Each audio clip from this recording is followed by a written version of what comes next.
Ifrit dari golongan jin berkata sebagai jin yang paling kuat lagi keras, "Aku akan datang kepadamu sambil membawa singgasana tersebut sebelum akhirnya kamu berdiri dari tempat dudukmu."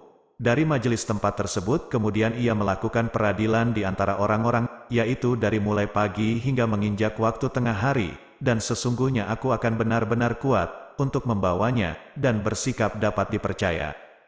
Maka Nabi Sulaiman berkata, "Aku sesungguhnya menginginkan yang lebih cepat lagi dari itu." Assalamualaikum warahmatullahi wabarakatuh, sahabat yang beriman, semoga selalu diberi kesehatan dan keselamatan oleh Allah Subhanahu wa Ta'ala. Pada kesempatan kali ini kami akan menyajikan kisah inspiratif sebagai motivasi dan pengetahuan kita akan 4 mukjizat Nabi Sulaiman yang jarang kita ketahui. Kisah Nabi Sulaiman, Allah Subhanahu wa Ta'ala telah menganugerahkan berbagai kelebihan kepada para nabinya, termasuk salah satunya kepada Nabi Sulaiman alaihi salam. Nabi Sulaiman sendiri merupakan putra dari Nabi Daud alaihi salam yang memiliki sikap sangat bijaksana. Dengan sikap bijaksana tersebut, Nabi Sulaiman kemudian mampu memimpin suatu kerajaan besar. Tak hanya umat manusia tapi juga jin, tidak hanya dianugerahi kekayaan serta kekuasaan yang luar biasa. Nabi Sulaiman juga diberi mukjizat oleh Allah Subhanahu wa Ta'ala, yaitu dapat berbicara dengan hewan. Banyak sekali pelajaran yang dapat dicontoh umat manusia dari Nabi Sulaiman, mulai dari sikap pintar, rendah hati, serta tidak sombong ketika memimpin. Berikut ini kisah Nabi Sulaiman yang kemudian diabadikan dalam Al-Quran, serta dapat dijadikan motivasi untuk selalu berbuat baik dalam kehidupan. Nabi Sulaiman sangat cerdas sejak kecil, ia mampu memecahkan dana menangani warga Bani Israel. Kecerdasan dan kebijaksanaannya kemudian membuatnya terpilih menggantikan ayahnya, yaitu Nabi Daud untuk memimpin Bani Israel. Berikut ini beberapa mukjizat yang dimiliki Nabi Sulaiman yang perlu kamu ketahui. 1. Saat Nabi Sulaiman mendengar perkataan semut dan bisa bahasa burung. Dalam Al-Quran Surah An-Naml ayat 18 diceritakan bahwa ia sedang melintas bersama bala tentara yang terdiri dari manusia, jin, dan burung-burung saat hendak melewati sebuah lembah. Ternyata di lembah tersebut adalah rumah bagi banyak semut. Artinya, hingga saat mereka sampai di lembah semut, berkatalah seekor semut, "Wahai semut-semut, masuklah ke dalam sarang-sarangmu, agar kamu tidak diinjak oleh Sulaiman dan bala tentaranya," sedangkan mereka tidak menyadari. Nabi Sulaiman yang kemudian mendengar hal tersebut tertawa dan tersenyum. Ia juga memerintahkan bala tentaranya agar berhati-hati saat melangkah karena di tempat tersebut adalah rumah bagi para semut, seperti dijelaskan dalam Al-Quran Surah An-Naml ayat 19. Artinya, maka dia, Sulaiman, tersenyum dan tertawa saat mendengar perkataan semut itu. Dia berdoa, "Ya Tuhanku, anugerahkan aku ilham agar tetap mensyukuri nikmat-Mu yang telah Engkau anugerahkan kepadaku dan kepada kedua orang tuaku, dan agar aku mengerjakan kebajikan yang Engkau ridai, dan masukkanlah aku dengan rahmat-Mu ke dalam golongan hamba-hamba-Mu yang saleh." Kisah Nabi Sulaiman yang dapat berbicara dengan hewan juga terabadikan dalam Surah An-Naml ayat 16, yaitu Nabi Sulaiman yang dapat berbahasa burung.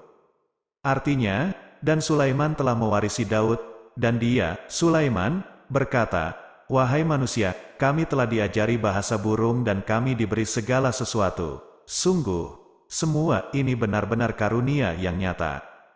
2. Memindahkan singgasana Ratu Balkis dalam waktu sekejap.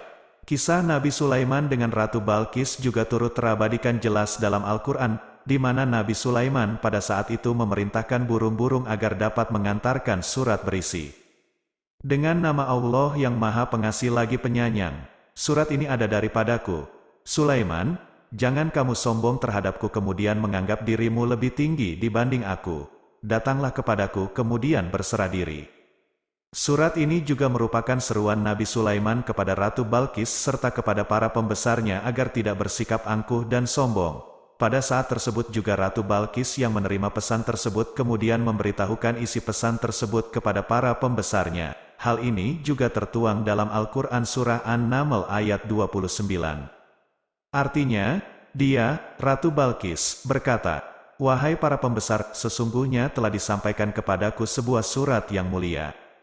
Setelahnya, Ratu Balkis juga mengirimkan pasukannya agar menemui Nabi Sulaiman. Beberapa penafsiran tersebut menyebutkan, pasukan yang dikirimkan ini sangat banyak yakni berjumlah 12.000, seperti tertuang dalam surah An-Naml ayat 37.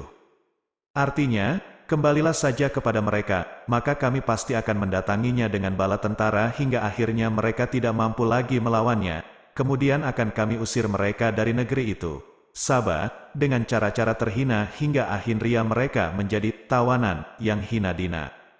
Pada saat itu kemudian Nabi Sulaiman memerintahkan pasukannya untuk menunjukkan kepada Ratu Balkis dan para pembesarnya, mukjizat yang telah diberikan oleh Allah Subhanahu wa Ta'ala kepadanya, dengan memindahkan singgasana Ratu Balkis ke istananya.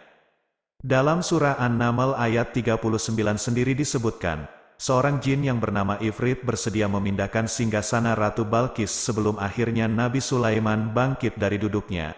Namun pada surah An-Naml ayat 40 yang disebutkan, seorang yang mempunyai ilmu dari kitab ini bahkan sanggup memindahkan singgasana Ratu Balkis dalam sekejap mata.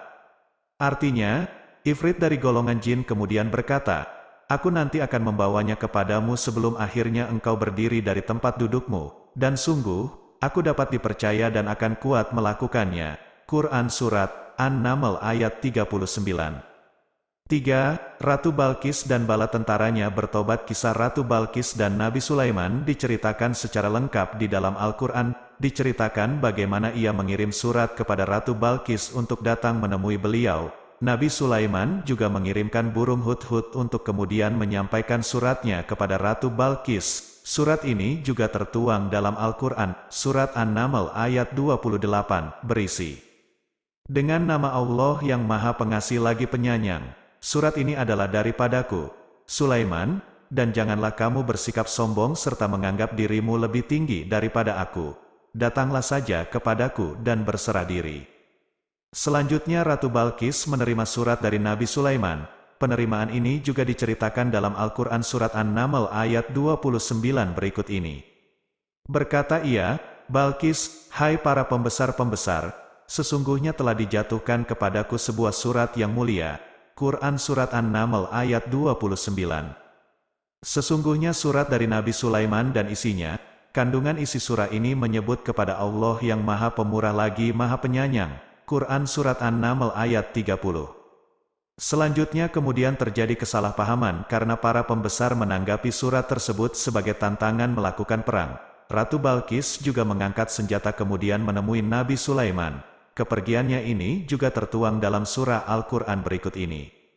Berangkatlah Ratu Balkis kemudian dengan membawa 12.000 pasukannya. Kemudian menurut pendapat yang lain disebutkan juga bahwa jumlah tentara yang ada di bawahnya pada saat tersebut sangat banyak, sehingga dari jarak satu farsah ini dapat terdengar suara gemuruhnya. Quran Surat An-Naml ayat 37. Agar mampu menghadapi hal ini Nabi Sulaiman kemudian mengambil langkah akurat. Nabi Sulaiman yang meminta Jin Ifrit memindahkan istana Ratu Balkis ke kerajaannya. Jin Ifrit yang menyanggupi permintaan Nabi Sulaiman kemudian mendatangkan istana Ratu Balkis. Ifrit dari golongan jin berkata sebagai jin yang paling kuat lagi keras, "Aku akan datang kepadamu sambil membawa singgasana tersebut sebelum akhirnya kamu berdiri dari tempat dudukmu." Dari majelis tempat tersebut kemudian ia melakukan peradilan di antara orang-orang, yaitu dari mulai pagi hingga menginjak waktu tengah hari, dan sesungguhnya aku akan benar-benar kuat untuk membawanya, dan bersikap dapat dipercaya. Maka Nabi Sulaiman berkata, "Aku sesungguhnya menginginkan yang lebih cepat lagi dari itu." Quran Surat An-Naml ayat 39. Ketika Ratu Balkis akhirnya tiba, ia sangat terkejut melihat istana Nabi Sulaiman sangat mirip dengan kepemilikannya di negeri Sabah. Peristiwa ini kemudian membuat Ratu Balkis takjub hingga akhirnya menikah dengan Nabi Sulaiman alaihi salam. 4. Kisah Nabi Sulaiman, sebagai nabi yang diberikan beberapa mukjizat oleh Allah Subhanahu wa Ta'ala. Nabi Sulaiman alaihi salam sebagai salah satu dari 25 Rasul Allah Subhanahu wa Ta'ala. Rasul adalah manusia pilihan Allah yang menerima wahyu, tidak hanya untuk dirinya sendiri melainkan disampaikan kepada umat. Rasul Allah juga mengajarkan sikap terpuji dalam kehidupannya sehari-hari bagi para umatnya, perilaku terpuji Rasul yang akhirnya harus kita teladani dalam kehidupan sehari-hari. Nabi Sulaiman alaihi salam merupakan nabi dari salah satu keturunan dan yang menggantikan Nabi Daud alaihi salam sebagai raja. Sejak ia kecil Nabi Sulaiman telah menunjukkan banyak kecerdasan dan ketajaman dalam berpikir. Tak hanya itu ia juga sangat bijaksana dalam pengambilan suatu keputusan. Ketika akhirnya Nabi Sulaiman menginjak usia yang cukup, Allah kemudian mengangkatnya sebagai nabi serta menjadi raja di kerajaan Israel. Nabi Sulaiman juga tidak hanya berkuasa atas manusia, namun bagi semua makhluk, baik jin maupun binatang. Tak heran, jika Nabi Sulaiman akhirnya memahami semua bahasa binatang. Ia juga dikenal sebagai raya yang kaya raya. Nabi Sulaiman memiliki istana yang sangat megah dan indah yang dibangun dengan gotong royong binatang, jin dan manusia. Diceritakan bagaimana Nabi Sulaiman yang memahami bahasa binatang kemudian pada suatu ketika melewati suatu tempat bersama para pasukannya. Di tempat ini terdapat sarang semut yang ketakutan ini kemudian berlarian menuju sarang untuk dapat menyelamatkan diri. Mendengar suara semut yang ketakutan, Nabi Sulaiman alaihi salam kemudian memerintahkan pasukannya untuk dapat berhenti, menunggu semut-semut tersebut masuk ke dalam sarangnya, serta berpesan agar pasukannya berhati-hati agar tidak menginjak semut.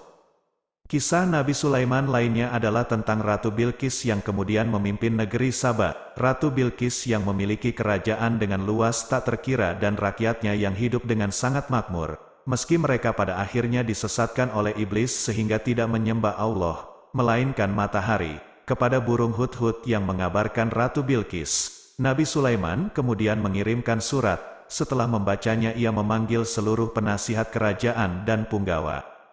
Konon, Ratu Bilqis tidak ingin peperangan terjadi dan hanya merusak keindahan istana serta merugikan rakyatnya. Ratu Bilqis juga memilih mengirimkan hadiah kepada Nabi Sulaiman. Jika Nabi Sulaiman kemudian menerima hadiah tersebut maka Ratu Bilqis akan menganggap bahwa ia hanyalah seorang raja yang senang menerima hadiah.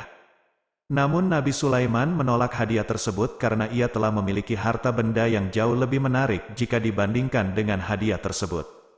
Nabi Sulaiman pun kemudian berpesan kepada utusan Ratu Bilqis agar dapat memeluk agama Allah serta meninggalkan penyembahan terhadap matahari.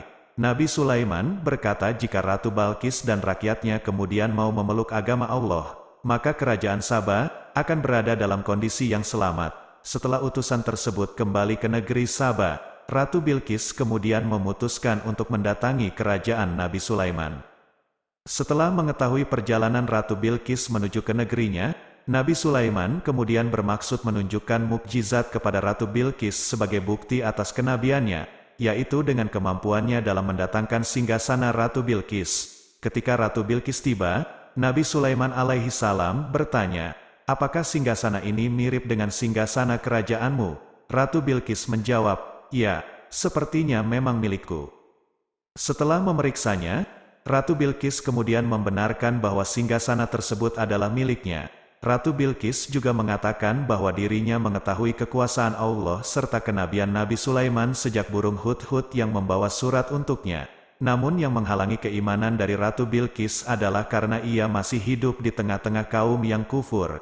Namun, setelah kejadian itu Ratu Bilqis memeluk agama Allah. Walau alam bisawab, semoga bermanfaat dan menambah pengetahuan dan keimanan kita. Wassalamualaikum warahmatullahi wabarakatuh.